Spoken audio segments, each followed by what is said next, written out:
So this is a quick demonstration on setting up a tile floor that moves back systematically in space. Your tile floor can then be used to build cubes on, moving back in space, and then those cubes can hold letters for the dimensional letter project. Although you can use this project in many other ways. So the first thing you're going to want to do is set up your horizon line. Place your horizon line slightly higher in the page. This gives you more space below to build a floor. If you wanted to build a ceiling, you would put your horizon line quite low, leaving much space above, and then that would give you a great opportunity to build a ceiling. But we're going to build a floor. So we're going to lay that horizon line. And just as a reminder, what is the horizon line? The horizon line is where your eyes meet the edge of your vision. In other words, where my vision ends in any given space is the horizon line. And if I lower myself, my horizon line lowers with me, with my eyes. And if I raise myself, my horizon line raises. So remember that your horizon line is just a representation of you, okay? So when you're beginning, go ahead and just start by creating the vertical line down from your vanishing point on your horizon line, and then radiate out. So go ahead and create a triangle, and then what you'll see me do is I'm gonna cut each triangle in half so that I'm getting approximately an even floor, okay? So I'm gonna let it play. You can measure this and be more accurate, so you could take this measurement from the outer edge of your triangle to the central line and get that precise measurement.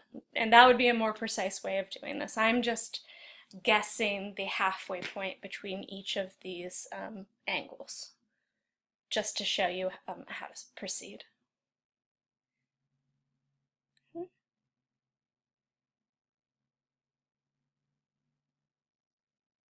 When you guys do this, I would advise that you use a light pencil or a light colored pencil, something that can disappear.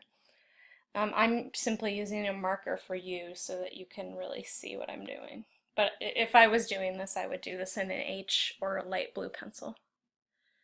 So now what I'm doing is establishing the first tile. And I'm going up 1 inch. So my first set of tiles are going to be 1 inch tall. Okay? And then there you have that first layer of tiles. So the game here is, how do you find the next set of tiles and the next set of tiles and the next set of tiles? So it's actually quite systematic. If you find the furthest full tile in your drawing to the left or right, I always move to the left, so I chose this tile.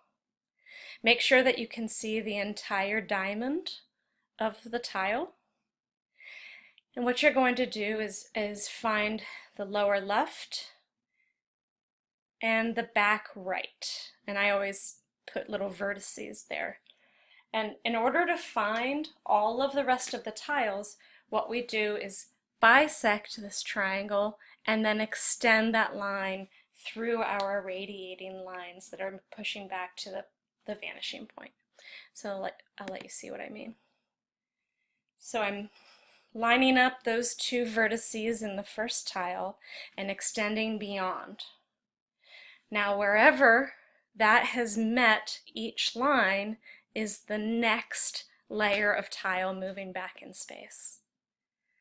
You're going to want to get very good horizontal and parallel lines here, but as you see, each tile is going to become smaller and smaller as it moves back in space, okay?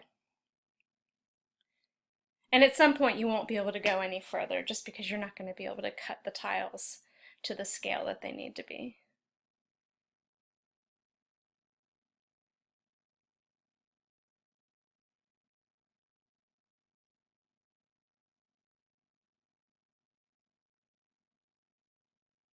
Once again, really make sure that your lines are parallel to the previous line. If you use your T-square, it'll be easier.